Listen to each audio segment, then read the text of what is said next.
Donc aujourd'hui, nous allons parler de l'acupuncture et plus précisément du stress. Alors pour parler de l'acupuncture, déjà il fallait un acupuncteur. Docteur Saovening, bonjour. Bonjour. Merci d'avoir accepté notre invitation. Alors j'avais envie de commencer en vous disant, docteur, je suis stressée, qu'est-ce que j'ai? C'est quoi le stress déjà?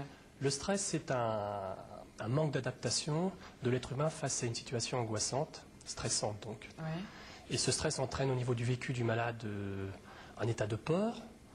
Et puis surtout, à court ou moyen terme, il peut entraîner des maladies véritablement organiques, comme l'ulcère de stress, la colite spasmodique, les migraines, etc.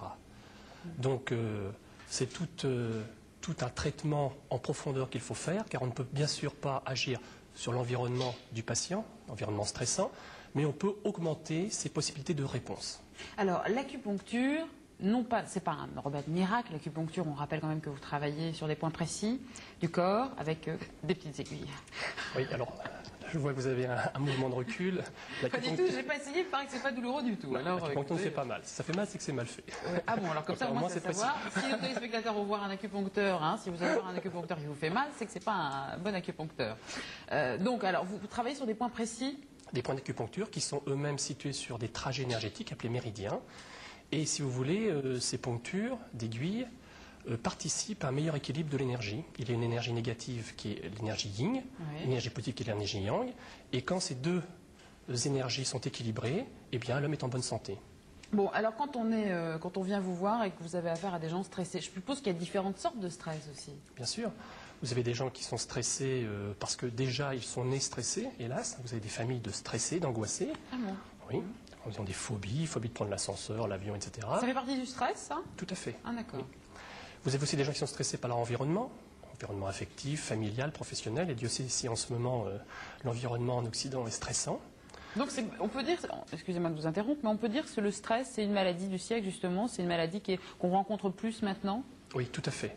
Car les gens, si vous voulez, vivent dans des conditions d'existence tout à fait stressantes, si je peux dire. Oui. Et disons qu'ils ont de moins en moins de possibilités d'y faire face. Alors, vous réparez les choses comment? Eh bien, en leur tissant avec les aiguilles, si je peux dire, une espèce d'armure qui ne leur empêche pas de prendre les coups de la vie, mais qui les amortisse. Présenté comme ça, on a un peu l'impression qu'après tout, on est stressé, on va chez vous, je sais pas, 3-4 fois, 3-4 séances, 2-3 séances suffisent, et puis ça y est, on va mieux. On va mieux, oui. C'est pas plus compliqué que ça. Apparemment, c'est vraiment... c'est pourtant pas une médecine miracle, l'acupuncture. Non, il n'y a pas de médecine miracle. Il n'y a qu'une seule médecine, de toute façon, pour moi, celle qui soulage les gens. Alors, peu importe son nom, mais disons qu'en acupuncture, avec 2-3 séances, on peut permettre aux gens d'être mieux dans leur peau, si je peux m'exprimer ainsi, sans avoir affaire à la pharmacopée, disons, classique, donc sans effet secondaire. Donc c'est une médecine qui est rapide, extrêmement efficace dans le cadre du stress, puisque à peu près 85% des gens qui viennent voir l'acupuncteur, c'est pour principalement le stress. Donc vous voyez, c'est énorme. Oui, donc vous avez beaucoup de patients dans ces cas-là. Voilà. Si vous avez des questions, vous